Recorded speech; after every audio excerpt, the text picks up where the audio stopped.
Hello my dear बच्चा party, welcome to this channel. आज हम नया पेपर का सॉल्यूशन सेक्शन नंबर बी का लेके आए। पेपर नंबर 4 सेक्शन बी का सॉल्यूशन क्वेश्चन नंबर 25 से स्टार्ट करते हैं। क्वेश्चन में क्या दिया है, हमें फाइंड करना है इसके जीरोस ऑफ द पॉलिनोमियल, मतलब कि सिर्फ x की वैल्यू फाइंड करनी है। तो सिंपली हम यहाँ पे फर्स्ट और लास्ट डिजिट को देखेंगे। सो 1 मल्टीप्लाई 143 करेंगे तो आंसर 143 आएगा। 143 किसके टेबल में आता है वो हमें देखना है। सो 13 11 सा होता है 143। कैसे फाइंड आउट करेंगे, सिंपली यहाँ पे देखिए, फर्स्ट और लास्ट डिजिट का जब प्लस करेंगे तो सेंटर डिजिट आनी चाहिए। तो जब भी ऐसा हो कि ये फर्स्ट डिजिट और लास्ट डिजिट जब इनका प्लस करेंगे तो आंसर अगर सेंटर डिजिट आता है 1 + 3 4 आया, तो इसका मतलब क्या हुआ, वो 11 का फैक्टर है। मतलब कि 11 मल्टीप्लाई ये फर्स्ट लास्ट डिजिट का है। शॉर्टकट मल्टीप्लिकेशन मेथड की ट्रिक हमने ऑलरेडी चैनल पर अपलोड की है, तो आप देख सकते हैं वहां पर। चलिए, सो अब क्या करेंगे, P of x equals to, question repeat कर लेते हैं, 1x² माइनस 24x प्लस 143। अब इसी चीज को हम दोहराएंगे, 1x² माइनस बिग ब्रैकेट कर लीजिए प्लस 143। अब यहाँ पे क्या दिया हुआ है, प्लस दिया है, सो हम प्लस करेंगे। 13 + 11 होता है 24। ठीक है, तो सेंटर टर्म मुझे मिल चुकी है। सो अब मैं 24 की जगह पे क्या रखूंगा, 13 और 11, मतलब कि 13x प्लस 11x। ब्रैकेट को ओपन करते ही माइनस अंदर चला जाएगा, सो 1x² और ये साइन है वो इंटरचेंज हो जाएगी। सो फर्स्ट डिजिट हो जाएगी माइनस 13x, अंदर की जो प्लस थी वो क्या हो जाएगी माइनस, क्योंकि माइनस प्लस माइनस 11x, और ऊपर का प्लस 143 है वो एज इट इज हम रख देंगे। चलिए, अब इसके अंदर कॉमन की जब पेयर की बात है, ये दोनों जोड़ी बनेंगे और ये दोनों जोड़ी बन जाएगी, तो इन दोनों के अंदर से x कॉमन आ जाएगा, और यहाँ पे क्या बचा 1x माइनस, या फिर आप 1 ना लिखेंगे तो भी चलेगा, x माइनस 13। यहाँ पे माइनस है इसलिए मैं इधर माइनस रख रहा हूं। चलिए, अब इन दोनों के अंदर से कॉमन क्या है 11, सो यहाँ पे बचा x प्लस 11 के टेबल में 143 कब आएगा, 11 के टेबल में 13 जब आएगा तब 143 आएगा। तो यहाँ पे हम रखेंगे 30, जो बाहर है उसे हम घर के अंदर लेंगे x।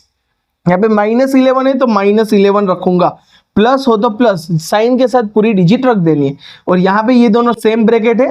तो यहाँ पे एक चीज की क्या हुआ था, यहाँ पे प्लस रख दिया था। अब देखो ये माइनस प्लस क्या होगा माइनस, मुझे मेरी मिस्टेक कैसे पता चल गई, क्योंकि ये दोनों ब्रैकेट सेम होनी चाहिए ऑलवेज। ठीक है, तो ब्रैकेट सेम होगी तो ही हम आगे कर पाएंगे, मतलब कहीं ना कहीं हमें मिस्टेक मिल जाएगी, बराबर। तो हमें हमारी मिस्टेक मिल गई। सो हमने क्या लिखा यहाँ पे x minus 13, done.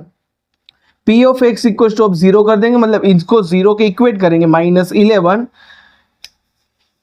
x minus 13 equal to 0। So x minus 11 equal to 0 and x minus 13 equals to 0, मतलब कि x इक्वल्स टू -11 क्या हो जाएगा +11 एंड -13 क्या हो जाएगा +13।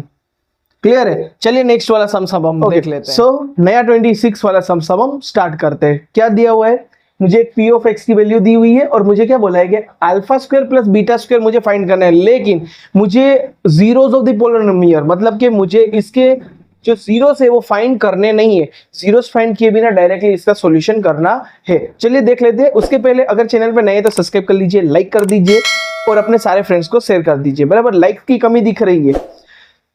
और अगर आपको साइंस और एसएस के सॉल्यूशन चाहिए तो चैनल की डिस्क्रिप्शन में उसकी लिंक हमने ऑलरेडी पेस्ट कर दिया, तो वहां पे आपको साइंस और एसएस की पेपर सॉल्यूशन मिल जाएंगे। चलिए देख लेते हैं आगे क्या करना है इसके अंदर। यहाँ पे हमें एक जनरल फॉर्मूला पता है, क्या है, x² minus alpha plus beta, यहां पे आ जाएगा x plus alpha beta, done है।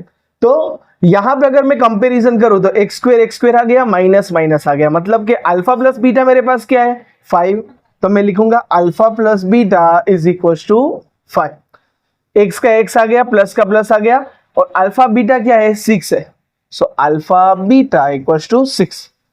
क्लियर है। चलिए, अब इसके अंदर अल्फा प्लस बीटा का होल स्क्वायर इक्वल्स टू अगर मैं लिखूं तो क्या आएगा, α² plus β² plus 2 alpha beta. a plus B का होल स्क्वायर वाली फॉर्मूला हमने यहाँ पे लगा दी, बराबर है। चलिए देखो, सारे सम्स अगर आप आराम से देख के समझ के सोल्व करोगे ना तो आपको सारे सम्स आ जाएंगे, और उसी पैटर्न का अगर आप सोल्व कर सकते हो सम्स तो आपको पास होने से कोई नहीं रोक सकता। चलिए, अब अल्फा प्लस बीटा की वैल्यू हमें क्या दी है 5, 5 का square is equal to alpha square plus beta square मुझे पता ही नहीं, ये तो मुझे फाइंड करना है। So alpha square plus beta square plus 2, alpha beta क्या है 6, 5 का स्क्वायर हो जाता है 25 is equal to alpha square plus beta square plus 12। ये 12 इस तरफ आ जाएगा तो माइनस हो जाएगा, therefore 25 minus 12 is equal to alpha square plus beta square. Therefore minus करेंगे तो alpha square plus beta square equal to मेरे पास आंसर क्या आएगा 13 विदाउट फाइंडिंग द रूट्स। चलिए नेक्स्ट वाला सम, क्वेश्चन नंबर 27 के अंदर क्या दिया हुआ है कि एक मुझे पॉलिनोमियल दे दिया, क्वाड्रेटिक इक्वेशन दे दिया है, बराबर। अब मैं यहाँ पे पॉलिनोमियल का इस्तेमाल ना करके क्वाड्रेटिक इक्वेशन बोल रहा हूँ। क्वाड्रेटिक मतलब क्यों, क्योंकि पावर में 2 दिया है और यहाँ पे इक्वल की साइन दी है, बराबर। तो ये चीज एक ध्यान देना है, क्वाड्रेटिक इक्वेशन इसलिए हम बोल रहे हैं, बराबर। क्वाड्रेटिक इक्वेशन के अंदर मुझे क्या बोलिए, मुझे डिफाइन करना है, बराबर है। दूसरी चीज मुझे क्या बोलिए कि डिफाइन करने के बाद नेचर ऑफ द रूट क्या हो रहा है, चैप्टर नंबर 4 का ये सम्स है। तो हमें पहले तो एक चीज क्या लिखनी है, x square plus b x plus c equal to 0, general form of quadratic equation हमने लिखा है, बराबर है। ये क्या लिखेंगे, general form of quadratic equation, बराबर। तो अगर मैं इसको कंपैरिजन करूंगा तो ए के सामने क्या आ रहा है 3, ए इक्वल टू 3, बी के सामने क्या आ रहा है, बी के सामने 2 आ रहा है। लेकिन क्वेश्चन की बात क्या है, यहां पे सर प्लस है, यहां पे माइनस है, इसलिए मैं यहां पे माइनस ले रहा हूं, डन। सी के सामने क्या आ रहा है, सी के सामने 1/3 आ रहा है, क्या दोनों प्लस है, हाँ दोनों प्लस है, मतलब कुछ भी छेड़खानी करनी नहीं है। तो D equal to b square minus 4ac, ठीक है।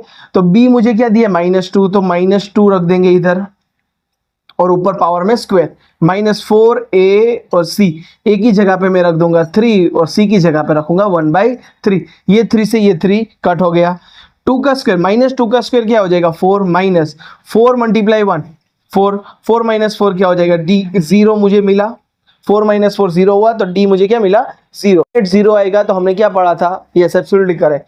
Therefore 2 real and equal roots, ठीक है। चलिए नेक्स्ट वाला सम वाले सम्स के अंदर क्या दिया हुआ है, एक मुझे एपी दी हुई है अर्थमेटिक प्रोग्रेस, जिसके अंदर 3, 15, 27 इस तरीके से दिया है, मतलब कि फर्स्ट टर्म मेरा क्या होगा ए होगा। तो यहाँ पे हम लिख लेंगे a इक्वल टू 3, d क्या होगा, सो d होगा 15 - 3, मतलब कि d होगा 12, डन। अब मुझे क्वेश्चन के अंदर क्या पूछा है कि 54th वाली टर्म है, उसके अंदर अगर मैं 132 प्लस कर दो, 54 वाली टर्म है उसमें अगर मैं 132 प्लस कर दूं तो मुझे वो कौन सी टर्म मिलेगी, मतलब कि an, ये मुझे n फाइंड करना है, डन है। तो an इक्वल टू, अब मुझे पता नहीं है कौन सी टर्म है तो मैंने an रख दिया, an इक्वल टू 54 प्लस 132, ये गिवन वाला पार्ट है। सो an इक्वल्स टू 54 मतलब a प्लस 53d, ऊपर प्लस 132 दिया है तो यहाँ पे हम लिख लेंगे an is equals to, a की वैल्यू क्या है 3 प्लस 54, यहाँ पे d की जगह पे 12 plus 132। So an equals to 3 plus 54, 12 636 होता है, प्लस 132 इज इक्वल्स टू, अब इन सबका मुझे क्या करना है प्लस, यहाँ पे हम करेंगे 3 फिर 6 3 6 फिर 1 3 2, 6 7 8 9 10 11, 1 कैरी, 3 प्लस 3 6 प्लस 1 7, 6 प्लस 1 7, सो 777, ये मुझे क्या मिला an मिला। अब मुझे फाइंड क्या करना है, nth फाइंड करना है, n वाली टर्म कौन सी n, so an equals to 771 मिला। सो an की फॉर्मूला क्या है, a plus n minus 1 d equals to 777, सबकी वैल्यू रख देंगे, a की जगह पे मैं क्या रखूंगा 3 प्लस n पता नहीं है, सो n माइनस 1 और d की जगह पे हम क्या रखेंगे 12 इज इक्वल टू 771। आगे क्या करना है हमें, यहाँ पर ये n माइनस 1 उसी की जगह पे 12 यहीं पे रहेगा इज इक्वल्स टू 771 और ये प्लस 3 सामने चला जाएगा तो -3 हो जाएगा। सो n माइनस 1 यहाँ पे 12 इज इक्वल टू 771 माइनस 3 करेंगे तो क्या आएगा 768। Therefore n minus 1 is equal to 768 divide by हो जाएगा 12। अब इन दोनों को मुझे करना है डिवाइड। जैसे ही डिवाइड करेंगे so n minus 1 is equal to क्या आएगा 64। So n equals to 64 plus 1 so n equals to 65। ये 65th वाली टर्म हमें मिलेंगे। चलिए नेक्स्ट वाला क्वेश्चन नंबर 29। क्या दिया हुआ है क्वेश्चन के अंदर? मुझे फर्स्ट टर्म दी गई है प्लस मुझे लास्ट टर्म दी गई है, बराबर। प्लस मुझे क्या बोला है कि सम ऑफ द टर्म, मतलब टर्म को जब प्लस करूंगा तो आंसर क्या आएगा 400। सिंपली फाइंड क्या करना है, nth टर्म और डी, n और d फाइंड करना है। सो Sn इक्वल्स टू हमारे पास फॉर्मूला है n/2 first term plus last term. ये एक फॉर्मूला है, क्योंकि फर्स्ट टर्म और लास्ट टर्म दी है तो क्यों दूसरा कुछ माथाकुट करनी है। सो Sn की जगह पर हम रखेंगे 400 इज इक्वल टू n का as it is n divide में आएगा 2। फर्स्ट टर्म है मेरी 5 प्लस लास्ट टर्म है मेरी 45। जब दोनों को प्लस करूंगा सो n/2 और ये हो जाएगा 50, यहाँ पे होगा 400। सो 2 से 50 को डिवाइड करेंगे तो आएगा 25। So 400 is equal to 25n।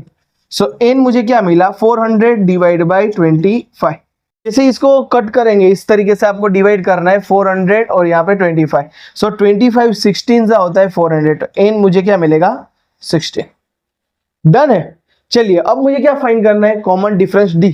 So d को अब हम फाइंड कर लेते हैं। तो मेरे पास सिंपली an की वैल्यू है, so n equals to a plus n minus 1 d। So अब हम यहाँ पे सबकी वैल्यू सब्स्टिट्यूट कर देंगे। सो n मुझे क्या दिया हुआ है 45 इज इक्वल टू a मुझे क्या दिया है 5 प्लस n की जगह पे अब मैं क्या रखूंगा 16 माइनस 1 और d मुझे पता नहीं है। सो 5 इस तरफ आएगा, सो 45 माइनस 5 इक्वल टू 16 माइनस 1 क्या होता है 15 और ये हो जाएगा d। 45 में से अगर मैं 5 निकाल दो तो 40 is equal to 15d। So d मुझे क्या मिला 40 डिवाइड बाई 15। चलिए 5 के टेबल में 40 और 15 दोनों ही आता है, तो 5 8 सा 40 एंड 5 3 सा 15। 5 से 5 कट हो गया, सो d इक्वल्स टू 8/3 आंसर मिला। चलिए नेक्स्ट वाला सम सब देख लेते हैं। सो एक हमें लाइन सेगमेंट दी हुई है जिसके पॉइंट्स हमने यहाँ पे ऑलरेडी इंडिकेट दिए हैं। a मुझे दिया है 6,5, b मुझे दिया है -4,3 और ये लाइन को एक y एक्सिस से पॉइंट है जो मुझे पता नहीं है, वो इक्वी डिस्टेंस पर है, मतलब a से भी उतनी ही दूरी पे और b से भी उतनी ही दूरी पे, और y एक्सिस से ये कट आउट कर रही है, मतलब कि x एक्सिस वहां क्या हो जाएगा 0 हो जाएगा। मुझे फाइंड क्या करना है, वो पॉइंट फाइंड करना है। सो अब हम क्या करेंगे, AP equals to P is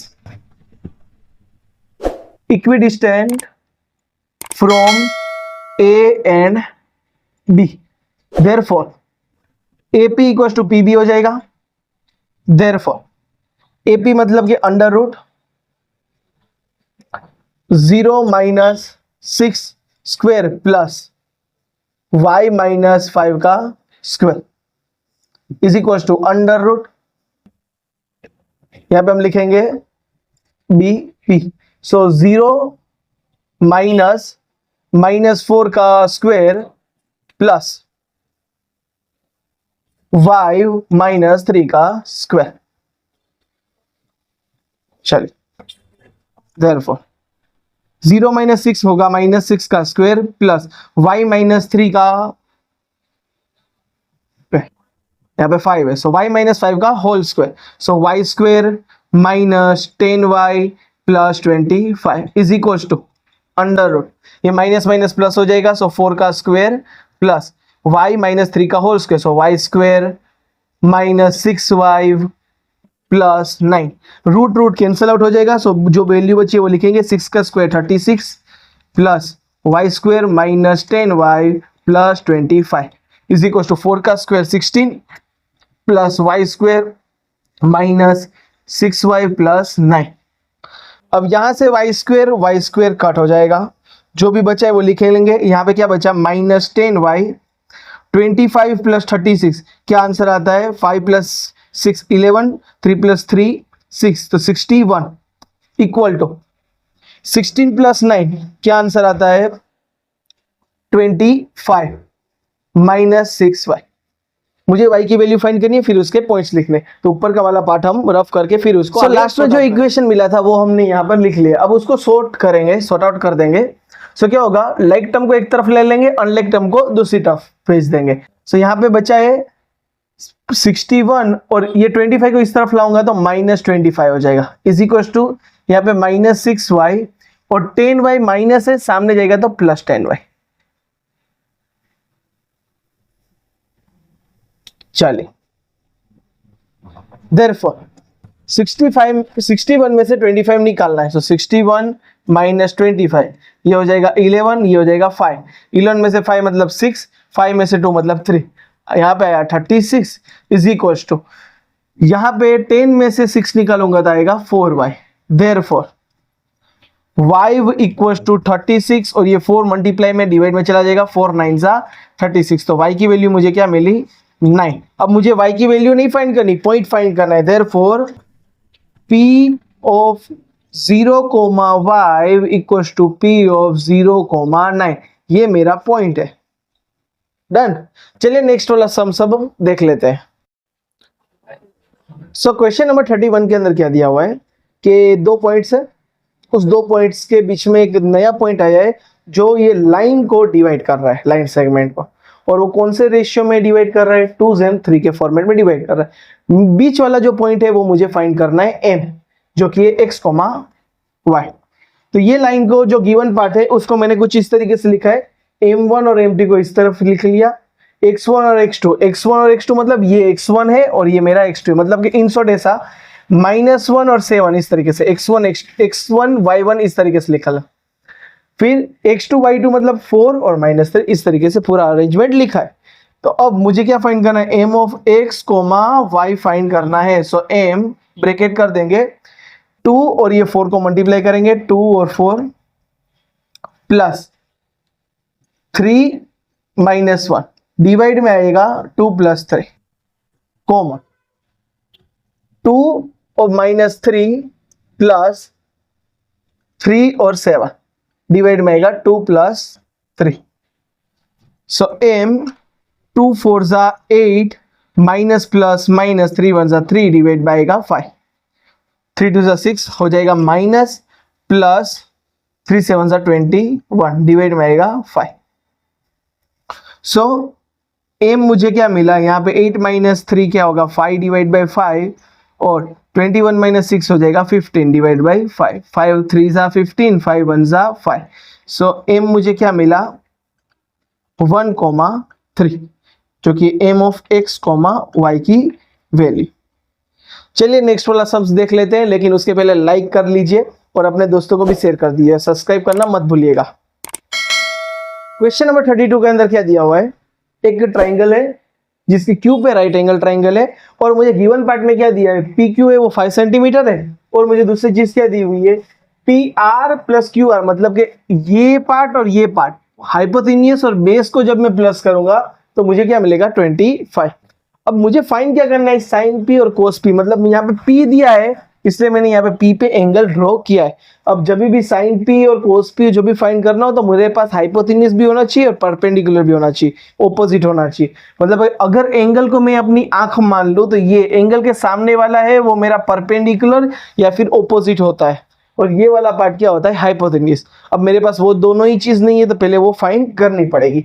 तो सबसे पहले क्या करेंगे, मैं ये गिवन पार्ट को लिख लेता हूं, therefore PR plus QR is equals to 25। अब मैं क्या करूंगा, QR को सामने की ओर भेज दूंगा। So PR equals to 25 minus QR, ये मेरा इक्वेशन 1 बन गया। So in triangle PQR angle Q equals to 90 degree. Pythagoras का थ्योरम का इस्तेमाल करेंगे हम और क्या लिखेंगे, हाइपोथेनियस का स्क्वायर मतलब PR का square is equal to PQ का स्क्वायर प्लस QR का स्क्वायर, बराबर है। चले PR का स्क्वायर मतलब कि PR मतलब ये मुझे दिया हुआ है PR, सो PR की जगह पे मैं ये रखूंगा 25 minus QR whole square is equal to PQ कितना दिया है 5 दिया है, सो 5 का स्क्वायर प्लस QR कितना है मेरे पास नहीं है, सो QR का स्क्वायर एज इट इज। चलिए 25 माइनस क्यू आर का होल स्क्वायर की मैं फॉर्मूला लगा दूंगा। सो 25 का स्क्वायर प्लस क्यू आर का whole square minus 2 multiply 25 multiply Q R. अब ये ना लिखते हुए मैं क्या करूंगा, इन तीनों का मल्टीप्लाई कर लूंगा। सो 25 टू ज़ा 50 Q R is equals to 5 का स्क्वायर 25 प्लस क्यू आर का स्क्वायर। डन। चलिए 25 का स्क्वायर क्या होता है 625 प्लस क्यू आर का square minus 50 Q R is equal to 25 plus Q R का स्क्वायर। ये क्यू आर स्क्वायर और ये क्यू आर स्क्वायर कट, जो बच गया है उसको अब हम लिख लेंगे 625, therefore 625 minus 50 QR is equals to 25। तो यहाँ से क्यू आर का स्क्वायर तो ऑलरेडी कट हो चुका है। सो क्या करेंगे, ये क्यू आर सामने और भेज देंगे। सो देयरफॉर 625 और ये 25 को यहाँ लेंगे। सो प्लस 25 हो जाएगा minus 25 is equals to minus 50 हो क्या हो जाएगा प्लस हो जाएगा। सो प्लस ना लिखेंगे तो चलेगा 50 क्यू आर। देयरफॉर 625 में से 25 गया तो 600 is equals to 50 Q R. Therefore Q R is equals to 600 divide by 50। 0 से 0 कट, 5 1 जा 5, 5 2 जा 10। So Q R equals to 12 centimetre. अभी तो मुझे सिर्फ क्यू आर मिला है जो कि है 12 सेंटीमीटर। अब मुझे क्या फाइंड करना है, हाइपोटेन्यूज फाइंड करना है, लेकिन बहुत ही इजी है क्योंकि पाइथागोरस थ्योरम का अब हम इस्तेमाल करने वाले नहीं है। यस, आप सही सुने, नहीं है। क्यों? क्योंकि मेरे पास ऑलरेडी ये इक्वेशन है। So therefore P R is equals to 25 minus Q R. Therefore P R equals to 25 minus 12। यहाँ पे 12 दिया, वैल्यू रखी। सो पी आर मुझे क्या मिला 13 सेंटीमीटर। ठीक है, अब साइन और कोस की वैल्यू आसानी से मिल जाएगी। इसको रफ करके अब हम साइन और कोस की वैल्यू फाइंड कर लेंगे। अब मुझे फाइंड क्या करना है, साइन पी फाइंड करना है। So sine P equals to, यहाँ पे पी पे एंगल बना लेंगे। और साइन मतलब परपेंडिकुलर अपॉन हाइपोथेन्यूस, मतलब के सामने की बाजू, सामने की साइड, मतलब क्या है क्यू आर, हाइपोथेन्यूस सबसे बड़ी साइड पी आर। तो क्यू आर मुझे दिया है 12 और पी आर मुझे दिया है 30। ये हो गया। अब मुझे फाइंड करना है कोस पी। सो कोस पी मतलब के बेस वाला, मतलब के एंगल के बाजू में होता है वो एडजेसेंट पार्ट होता है, मतलब के बेस होता है, जो कि होता है B upon H is equals to B. Base क्या है पी क्यू, हाइपोथेन्यूस मेरा पी आर। बेस की वैल्यू पी क्यू की वैल्यू 5 एंड पी आर की वैल्यू है 30। ये वाला सम्स होता है यहीं पे समाप्त। चलिए नेक्स्ट वाला सम देख लेते हैं। क्वेश्चन नंबर 32 के अंदर क्या दिया है, इवेल्युएशन करना है, इवेल्युएट करना है, वैल्यू फाइंड करनी है। अगर ये वाला सम्स एग्जाम में आ गया तो आपके बल्ले ही बल्ले है। क्यों? 2 की वैल्यू एज इट इज 1045 होता है मेरा 1 बराबर, और ऊपर 2 दिया इसलिए मैंने 2 पावर में रख दिया, प्लस कोस 30 क्या होता है √3/2 और पावर में स्क्वायर दिया तो इसके भी पावर में स्क्वायर, माइनस साइन 60 क्या होता है √3/2 और पावर में स्क्वायर। अब इसको सोल्व करने की जरूरत नहीं है, देखो दोनों वैल्यू सेम है, बीच में माइनस है, डायरेक्टली कट हो जाएगा। So therefore 2 as it is, 1 का स्क्वायर हो जाएगा 1, देयरफॉर 2 1 जा 2। ये हो गया कंप्लीट। चलिए नेक्स्ट वाला सम सब हम देख लेते हैं। 34 वाले क्वेश्चन में क्या दिया हुआ है, एक ऑब्जर्वर है जो यहाँ पे खड़ा हुआ है और यहाँ से ये ऊपर एक चिमनी है, चिमनी पे देख रहा है, जो कि एंगल उसका बना रहा है 45 डिग्री। ऑब्जर्वर की हाइट है 1.5 मीटर बराबर, और ऑब्जर्वर चिमनी की हाइट मतलब कि जहां पे चिमनी है वहां से कितनी दूरी पे खड़ा है 28.5 मीटर। मुझे फाइंड करना है हाइट ऑफ द चिमनी। अब सिंपल सी बात है, ऑब्जर्वर इधर खड़ा है मतलब कि ये मेरा एंगल होगा, एंगल सी होगा बराबर। तो मुझे फाइंड क्या करना है, हाइट फाइंड करनी है बराबर। तो ये एंगल के सामने वाली साइड होती है मेरी, क्या होती है परपेंडिकुलर। डन। और मुझे कौन सा पार्ट दिया हुआ है, हाइपोथेन्यूस दिया हुआ है कि बेस दिया है, मुझे बेस दिया है। सो डिनोमिनेटर में मैं लिखूंगा बी। परपेंडिकुलर अपॉन बेस मतलब क्या होता है tan थीटा, बराबर है। और टेन यहाँ पे हम लेने वाले कौन से एंगल पे 45, इस तरीके से आपको सोचना है, वरना पता ही नहीं चलेगा कब साइन है और कब कोस लेना है और कब टेन लेना है। ठीक है, चलिए। So tan 45 is equal to perpendicular मेरा क्या है, यहाँ से ए से बी, क्योंकि ये जो टोल इंसान है उसकी आंखों तक या एंगल बन रहा है, बराबर है, तो ये बी तक लेना है। So A B upon base कितना है, बी से। चलिए 1045 होता है 1 is equal to A B की जगह पे अब मैं क्या रखूंगा, ए बी की जगह पे कुछ नहीं, ए बी ही रहेगा। और BC कितना है 28.5, ये 28.5 इधर आ जाएगा, मल्टीप्लाई हो जाएगा 1 के साथ, equal to A B. So A B मुझे क्या मिला 28.5 मीटर। हालांकि ये हाइट ऑफ द चिमनी नहीं है, तो मुझे फाइंड करनी height of the chimney. So height of the chimney क्या है, AD। So AD is equals to, पूरी की बात करूं तो क्या होगा, AB प्लस BD। AB तो अभी ही मैंने फाइंड किया 28.5 प्लस BD है, वो यहां से जितनी हाइट होगी वही बॉय की हाइट होगी 1.5। मैं यहाँ पे लिख लूंगा BD इक्वल्स टू CE, बराबर है, यहाँ पे हम लिख लेंगे CE मुझे क्या दिया है 1.5 मीटर। डन। चलिए, तो इन दोनों का प्लस करेंगे, 28 प्लस 1 29 और ये 0.5 25, तो 30 metre. Therefore height of chimney is 30 metre. Done. चलिए नेक्स्ट वाला सम सब हम देख लेते हैं। क्वेश्चन नंबर 35 के अंदर हमें क्या दिया हुआ है कि एक वेसल हमने बनाया हुआ है, किस तरीके से, सिलेंडर के ऊपर हमने क्या रखा हुआ है, हेमिस्फीयर रखा है। अब इसके ऊपर हेमिस्फीयर रखा है, मुझे डायमीटर ऑफ हेमिस्फीयर दिया है, मतलब कि जो डायमीटर हेमिस्फीयर की होगी वही डायमीटर सिलेंडर की होगी, सिंपल सा है। तो रेडियस क्या हो जाएगा, रेडियस हो जाएगा डायमीटर अपॉन 2, मतलब कि 14 डिवाइड बाई 2, मतलब कि 7 सेंटीमीटर। डन है। मुझे फाइंड करना है inner surface area of the, yes correct, inner surface area of the vessel. अब एक चीज और बोलिए कि दोनों ये सिलेंडर और ये हेमिस्फीयर दोनों ही होलो है, मतलब कि ना इधर ढक्कन है ना इधर ढक्कन है, बराबर है। मतलब कि अगर मैं सपोज करूं कि ये चीज हटा दो ऊपर से हेमिस्फीयर, बाहर का ही फाइंड करना पड़ेगा, मतलब कि curve surface area of cylinder find करना पड़ेगा। और अगर मैं इसकी बात करूं तो ये क्या फाइंड करना पड़ेगा, yes curve surface area of hemisphere, बराबर। So surface area of vessel is equals to curve surface area of hemisphere plus surface area of किसका, yes curve surface area of cylinder, और कर्व सरफेस एरिया ऑफ किसका है, hemisphere.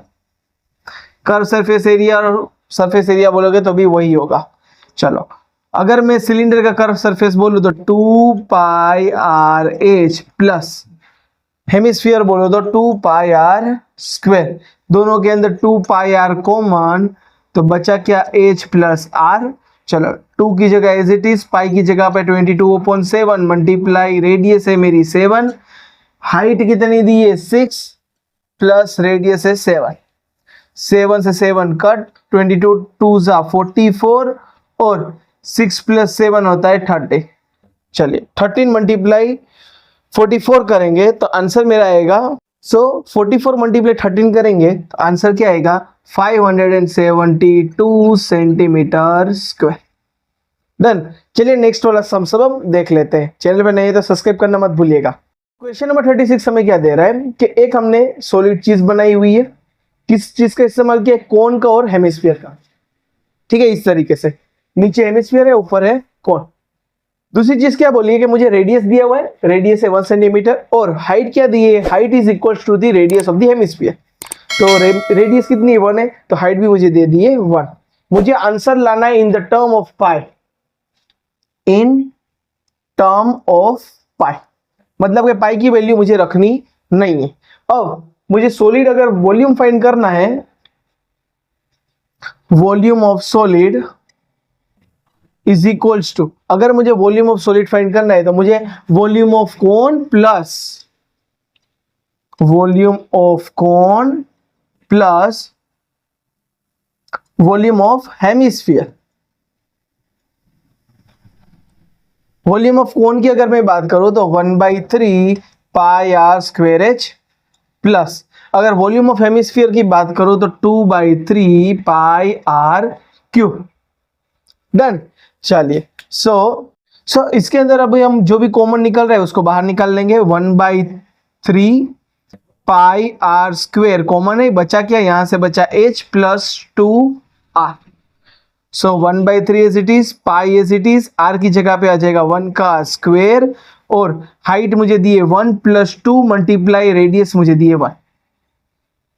1/3 पाई, क्योंकि 1 का square 1 और multiply होगा वो वही आंसर आएगा, 1 प्लस 2 1 ज़ा 2। So 1/3 is equal to pi 1 plus 2 हो जाएगा 3, 3 से 3 कट 1 ज़ा, सो आंसर आया सेंटीमीटर क्यूब। चलिए नेक्स्ट वाला सम हम देख लेते हैं जो कि है आखिरी सम इस सेक्शन का।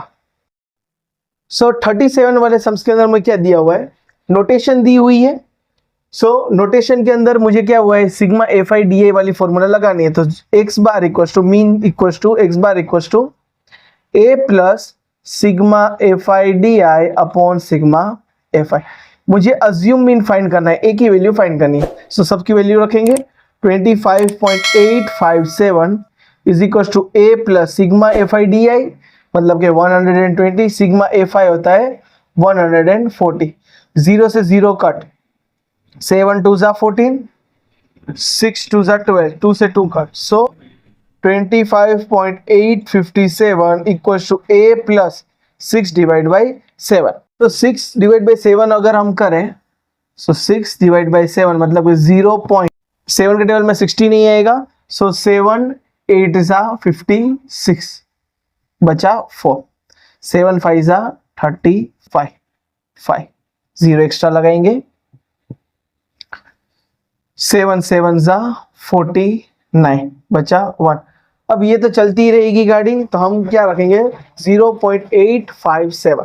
सो 25.857 is equal to A plus 0.857, 857 को इस तरफ लाऊंगा। So 25.857 is minus 0.857 equal to 0। Point के बाद की डिजिट देखो 857, पॉइंट के बाद की डिजिट 857 सेम है। सो a इक्वल टू 25। वीडियो अच्छा लगा, आपको यूजफुल कंटेंट मिला है तो लाइक कर दीजिए, अपने दोस्तों को शेयर कर दीजिए और चैनल को सब्सक्राइब भी कर दीजिए। साइंस और एसएस की अगर आपको सॉल्यूशन चाहिए गाला का तो डिस्क्रिप्शन के अंदर उसकी लिंक पेस्ट कर दी गई है। तो मिलते हैं नई वीडियो में नए सेक्शन के साथ, तब तक के लिए गुड बाय।